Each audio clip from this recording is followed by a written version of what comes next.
because we're going to move into a brief, the very important new part of our program at this time. So I'm going to welcome Mr. Coleman to the microphone.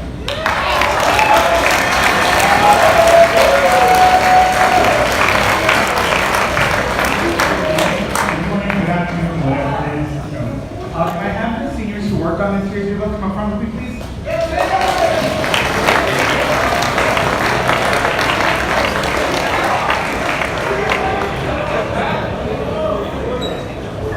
So, just like Mr. Cresciano mentioned, the Spirit Award is a really nice way to acknowledge you as prep seniors. We thought of the yearbook dedication this year as a faculty version of the Spirit Award. So I'm going to invite Max and Garrett to read this year's dedication out loud to you, and hopefully you figure it out.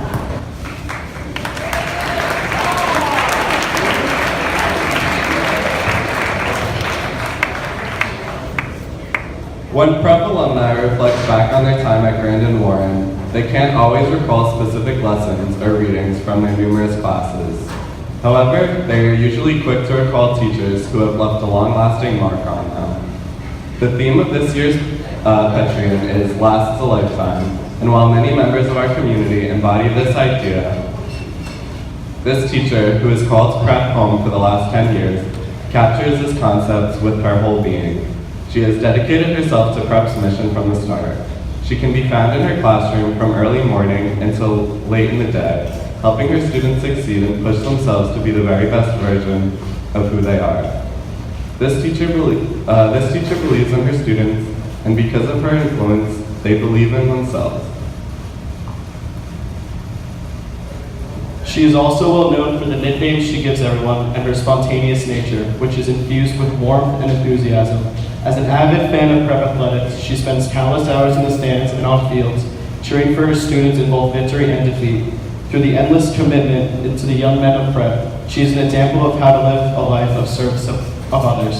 Her passion for teaching, her family, her students, and her colleagues radiates through everything she does. And as a bonus, the prep community has come to know and love her husband, Mr. Joe Labruno. Thank you, Ms. Labruno, for showing the St. Peter's prep community what it means to live a life of generous service and how to care for our prep brothers and sisters.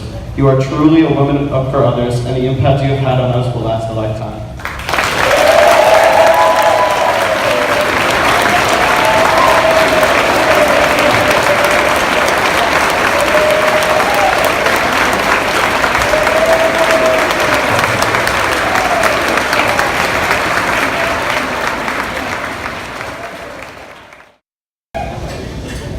As the wise Mr. Trotter once said, "Are you ready for it?"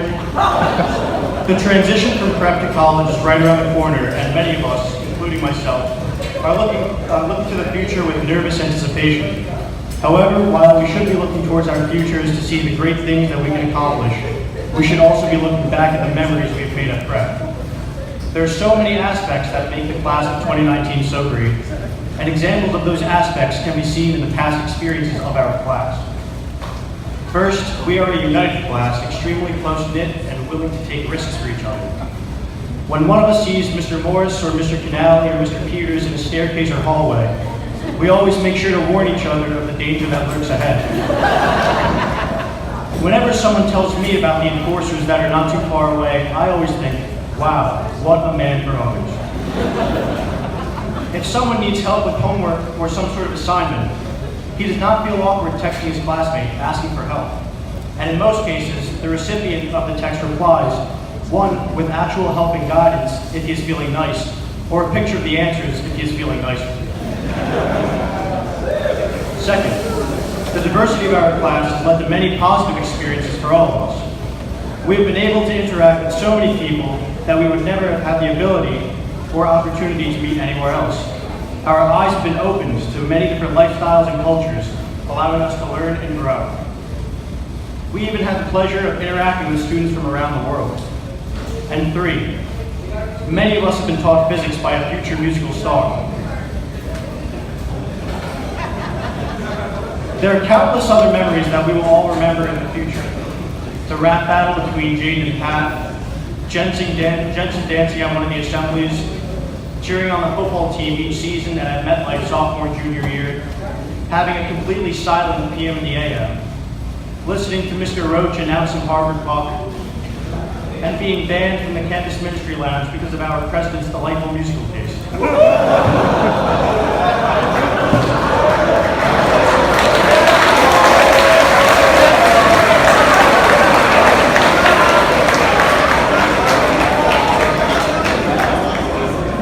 Now that we are all moving on to bigger and better things, and most of us will not be together next year, it is important that we hold on to memories like these. These 4 years have been about creating a brotherhood, molding us into men for others, and preparing us for the future, and I think that those goals were accomplished. So, I say again, are you ready for it?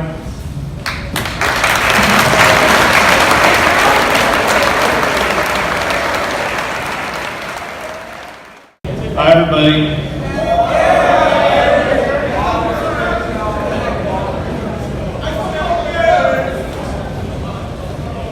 I gotta tell you, I have waited 10 years to be referred to as the danger that lurks ahead.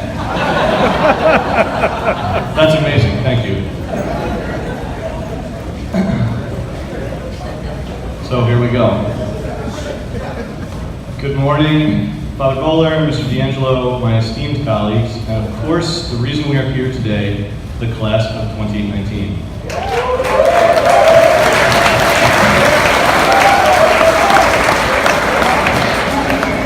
Yes, even you, Kellner. Eyes up, everybody. Breathe. This is going to be fun. I am not typically a fan of writing things down when public speaking. Those of you that know me know I do not lack for material. I can run a tangent with the best of them. I mean, really, I talk for a living, so it seems pretty silly that I would need to write things down, parting words to a class after having spent 4 years with you. However, given all the practice I've had writing since this class walked through our halls, this is a great way to preserve our journey together.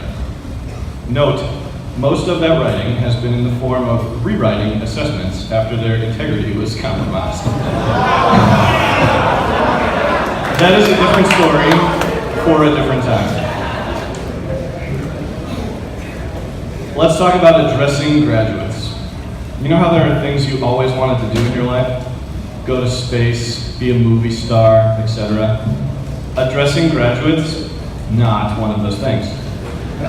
If it's a bad speech, you hope people don't remember it.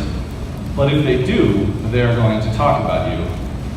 If it's a good speech, somebody's going to ask you to do it again. And then you're right back to, well, if it's a bad speech. So, this morning I set out to write something that was not bad. Yes, this morning. A skill, like you, I learned at prep.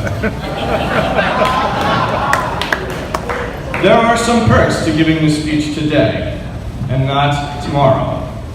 The first is that I get to speak to you, and not your parents or a group of 1,000 strangers. I'm sure they're wonderful, but most of them have probably emailed me at one time or another asking why you have a C. I probably lied, saying that I needed to update your grade or that you had shown improvement. In reality, you had probably done zero work. The second perk is that senior exit interviews are right after this, so there will potentially be great documentation of how awesome I really am. But probably the greatest perk is that I was the second choice for this speech. So the bar for success is very low. Before we get too much further, and I do want to thank you for the opportunity to speak to you all. I'm told that 90 of the 200 or so of you voted for a speaker for this breakfast. So you are already well on your way to mediocre adulting. Don't worry, while I did not win the popular vote, you may still have the remainder of the Danishes tariff-free. So, what should the theme of this speech be? I was cautioned, this is probably not the year to travel down memory lane. This was a tough one. There is no way around that. When you consider that most of you were born in the early 2000s, that was not a particularly bright time for me or for prep either. And I definitely don't want to talk about me when I was your age, because that would just be weird. So, Max Geller, who I do not know very well, upon hearing that I was giving the speech, immediately asked, will it be funny or serious? I replied funny, because that's what I thought he wanted to hear, and he was taking an AP test, so you gotta give the kids what they need. Then I realized I am probably not as funny out loud as I am in my own head. Do I know any of you well enough to joke about? Guys on the team, or maybe more relevant, guys not on the team? Maybe I give Wooly a shout out for the best nickname ever. Or maybe Jeff will come up and do a backflip, and that'll definitely be the end of my career. Better question, do any of you know me well enough to joke about? I mean, I taught Echo for 2 full years and he spelled my name wrong on his final project. Eyes up, Echo, breathe. You had to know that was coming.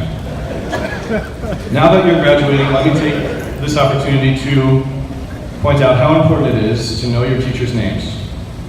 Look around. In a few short years, they may be your colleagues, as is the case for many of us alumni.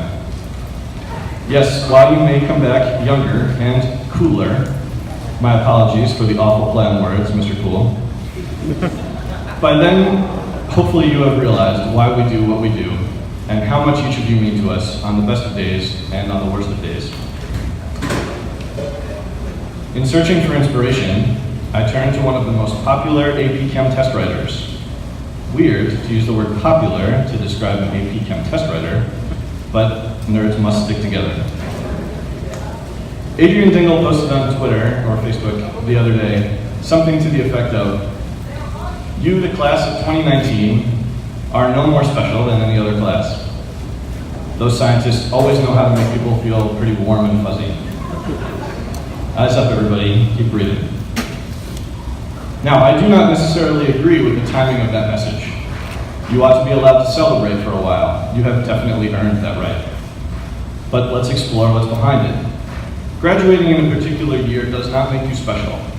Heck, graduating does not really make you special. Rather, what you do with your degree, or your next degree, or certificate, or rank advancement, or internship, or whatever road you choose, that is what sets you apart from the world. What sets me apart? Well, I flipped the script. I've made a life consisting of encouraging others to set themselves apart from the world. When not teaching, I work with the Boy Scouts, as most of you know, and early each morning, most afternoons, and weekends, I coach a lot of rowing. Recently, I'm a father, and I will be again in July, so I'll have plenty of opportunity.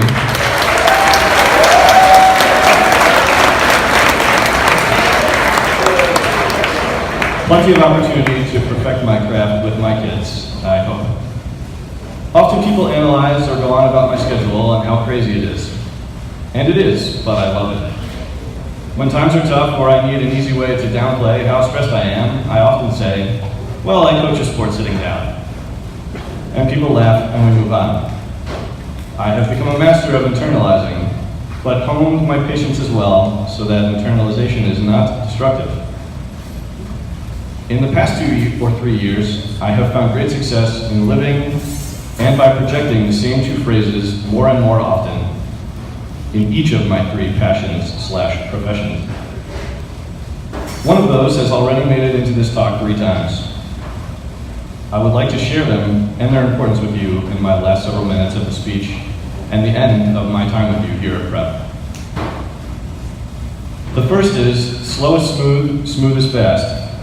A line made popular by Mark Wahlberg in the movie Shooter, and again recently by Wendell Pierce playing the iconic Tom Clancy character of James Greer in the Jack Ryan series on Amazon.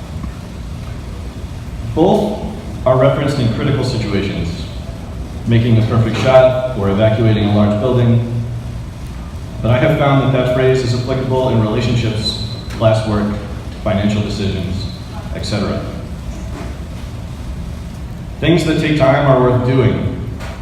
Failure in a controlled environment is not scary. It is a tool like any other. Slow, intentional, and methodical work makes the end result come about faster and more complete. I obviously use slow is smooth and smooth is fast in athletics to highlight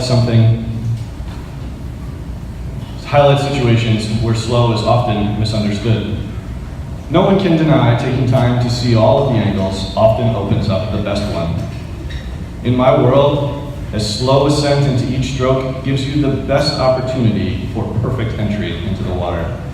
While a faster ascent may increase your stroke count, you are more likely to miss that perfect entry. So, every 20 minutes in every practice, I utter the phrase, slow is smooth, smooth is fast, to center everyone on the little things.